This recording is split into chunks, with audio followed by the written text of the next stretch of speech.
I bought a fancy condo near the train station. Wait, what? What are you talking about? Why are you bringing this up out of nowhere? And not just any condo, he bought it. It's amazing, the view is beautiful, and the rooms are spotless, he said like it was no big deal. I was confused.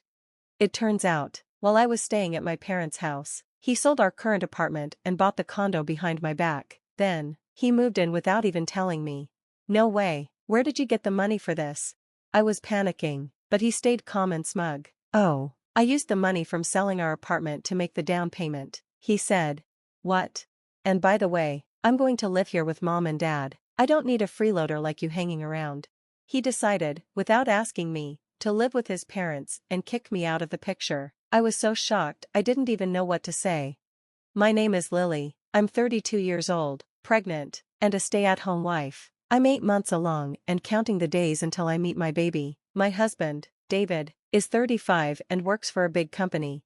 We've been married for 3 years, and I was overjoyed when I finally got pregnant. We'd been trying for a while, but at the same time, I was nervous about my first pregnancy and childbirth.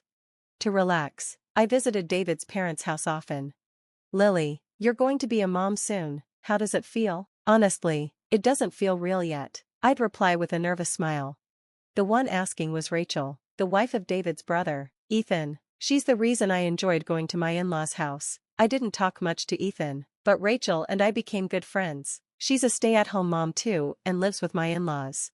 David's mom started having trouble walking 2 years ago, and the family was worried about leaving her alone during the day, so Rachel, who used to work as a caregiver, stepped in to help. She's kind and didn't hesitate to take care of her, even though my mother-in-law only needs a cane sometimes. Rachel does a lot to support her. I admire how selfless and quick she was to help. Rachel and Ethan have a 5-year-old daughter, and seeing how Rachel handles motherhood made me feel less nervous about my own pregnancy. She's been a great friend and role model.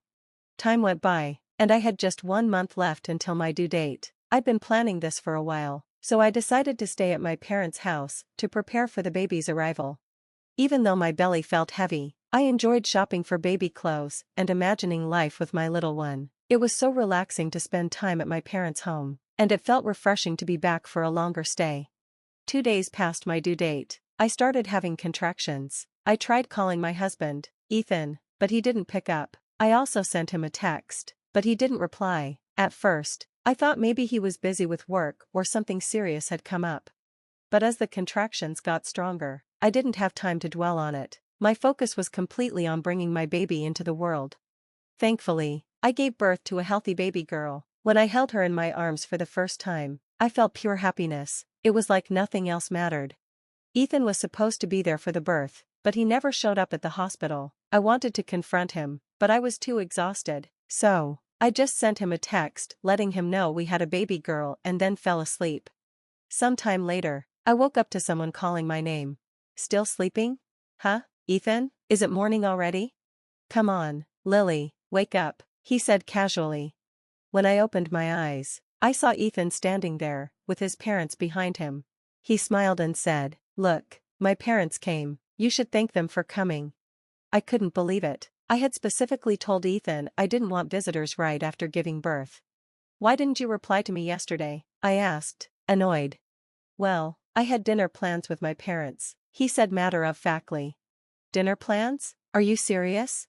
He shrugged. "Yeah, we went out for sushi, but I drank a lot, so I figured it wouldn't be a good idea to come here drunk. I didn't want to cause a scene." I stared at him in disbelief. While I was in labor, he was out drinking and eating sushi with his parents? Before I could respond, he asked, "Anyway, where's the baby?" "She's in the nursery, she's healthy and perfect," I replied, trying to keep calm. As soon as I said she, his mother frowned. "A girl? Ugh, what a useless wife." "What did you just say?" I asked, shocked. His father added, "This is pathetic. First Rachel, and now Lily, both of you failed." I felt my blood boiling. How could they say this to me, especially after everything I'd just been through? Then Ethan, instead of standing up for me, sighed and said, "Yeah, I knew it was a girl, but I was really hoping we'd have a boy. My parents were counting on us." I couldn't believe my ears. Disappointed? Counting on us? Why did it matter so much to them? I never thought I'd have to worry about having a son, since Ethan is the second son in his family, but his parents had been hoping for a boy, especially since the first grandchild was a girl. Honestly, I didn't care about that at all. For me, it didn't matter if my baby was a boy or a girl, my child was perfect just the way she was. Ethan should have felt the same, but it was clear he was more interested in pleasing his parents. Even though I was furious, I was still exhausted from giving birth, and I didn't have the energy to argue. A nurse, who had overheard our conversation through the wall, kindly stepped in and asked Ethan and his parents to leave. As I cried, the nurse comforted me. After that, Ethan didn't even bother to visit me at the hospital. Finally, it was time for me and my daughter to leave the hospital. I had my parents come pick us up and decided to go to their house instead of returning to the one I'd shared with Ethan. I couldn't understand why Ethan had become so cold. He used to be more caring when we first got married. What happened to him? Maybe it was because of that big mistake he made at work 2 years ago. He caused a huge loss for the company, but his colleagues covered for him, so he didn't get into trouble. Still, it seemed to completely derail him. He had worked hard to get back on track, but it felt like no matter how hard he tried, his career wasn't moving forward. Maybe that's why he became indifferent about everything, even at home. On top of that, one of his colleagues, someone he'd been better than at work when they first joined the company, became his boss after Ethan's mistake. I think that really bothered him and added to his stress. I thought having the baby might change him, but he didn't even seem to be trying. What would happen to our family in the future? I felt so anxious and overwhelmed. Then, out of nowhere, Ethan called me. "Hey, when are you coming back? You've been at your parents' house for almost a month since the baby was born."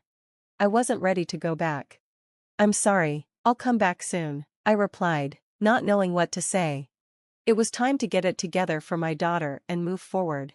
Just as I was thinking this, I told him, "I've got a lot of baby stuff here, can you come pick us up?" Ethan's response shocked me. "No, you don't need to bring any of that stuff back. Actually, I need to talk to you about something. Maybe I should have told you over the phone instead of making you come back." "What do you mean?" I didn't understand what he was getting at. Then, he told me something even more shocking. "I bought a high-rise condo near the train station." What? What do you mean? Why was he bringing this up now? And, of course, he was the one who bought it. "It's great, it has an amazing view, and the rooms are spotless." "I don't understand," I said, feeling completely confused. He had moved out of our old apartment and into this luxury condo while I was staying at my parents' house. "No way, where did you get the money for this? You can't even get a loan with your salary." While I was freaking out, he didn't even apologize. He just casually said, "I made the down payment by selling our house." It hit me then, there was something else he hadn't told me. "Wait, can you explain this properly? What do you mean you sold our house? Where are your parents living now?" He sounded excited when he answered, "Oh, they're living with me in the condo now." "What?" "I'm going to live with them in this awesome new place. I don't need someone like you around anymore. Get out." Just like that, he decided to move in with his parents and kick me out without even asking me. I was completely speechless. I didn't know where to start.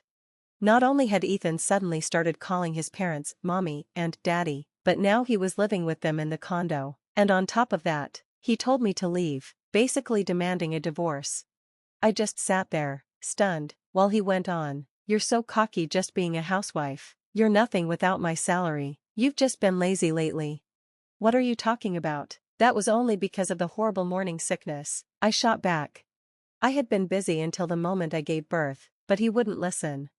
"Our baby wasn't a boy. You're totally useless. My parents even said it's better to be with a younger woman who can give me a son, instead of someone like you, and they don't want to live with my brother and his wife anymore. I've packed your stuff in a storage room, so go pick it up. Oh, and I've already sent you the divorce papers. You better file them." Then he hung up. I was too shocked to do anything. Why did I marry such a jerk? I felt like I made the worst decision. But then I remembered I had my daughter, and I couldn't stay stuck. I had to stay strong for her. After taking some time to process, I decided I was done with him. I wasn't going to let him control my life any longer. Divorce? Fine, let's see who regrets it more in the end. When I told my parents about everything, they were furious. They promised to help me finalize the divorce as soon as the papers arrived. Once I got them, I signed and filed them. A couple of weeks later, Ethan showed up at my parents' house, angry. Hey, what's going on? Why was so much money withdrawn from my bank account? He slammed his bank book down on the table, shouting. I stayed calm. Don't you know what property division is? What? That's __. The account is in my name. I'm not giving you anything.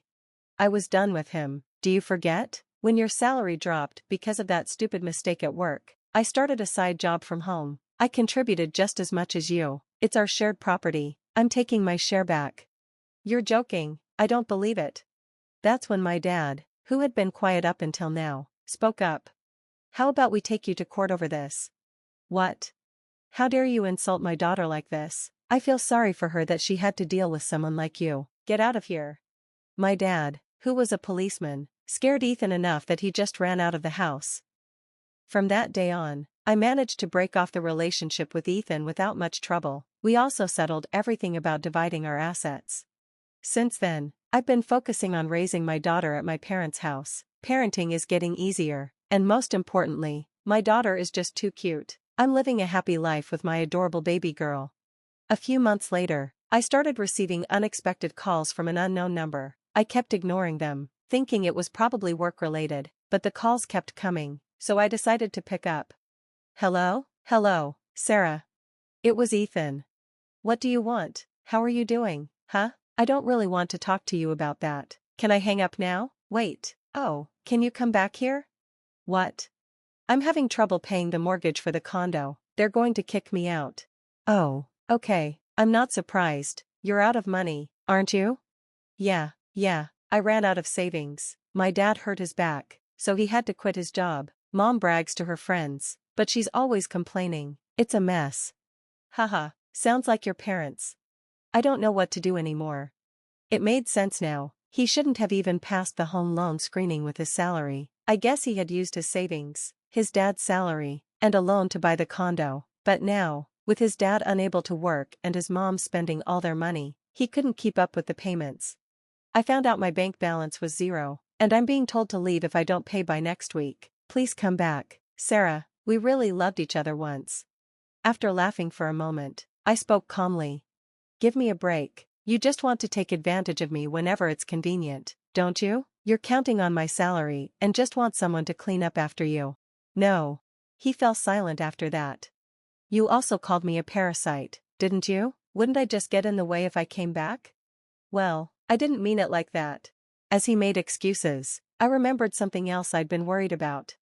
By the way, what about Jane and your brother? They've already moved out. They're living together now. My brother got into a fight with Dad when he told him to start living better. Dad lost it and said, I don't want to be told what to do by someone who married a woman who couldn't even give me a son. My brother, who's usually so calm, just exploded and said, I'm cutting ties with you both if you keep making fun of my wife.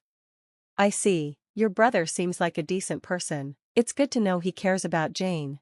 Please come back. Sarah, are you serious? Who would want to come back to you? I'm too busy taking care of my daughter. I don't have time for people like you. People like me? By the way, do you really call your parents daddy and mommy? It's so weird to act like that at your age. Please, don't say that. You can still bring our daughter here. What? Wasn't it you who wanted to live with her when you first asked me? Oh, I get it. You forgot you even had a daughter. I would never bring my daughter to such a terrible father. Don't ever call me again. If you show up, I'll call the police, and my dad will arrest you. When I said that, I could hear him realize how scary my dad could be. I hung up, blocked his number, and changed mine to avoid any further contact. Not long after, Jane reached out, and we made plans to meet up for the first time in a while. I'm sorry I didn't keep in touch. We actually moved to the countryside, and it took a while to get the internet set up. Jane and her family had moved to a quiet rural area. I went to visit her, and it was such a peaceful town surrounded by nature. I thought it would be a perfect place for my daughter to grow up. She would be happy and healthy in that environment.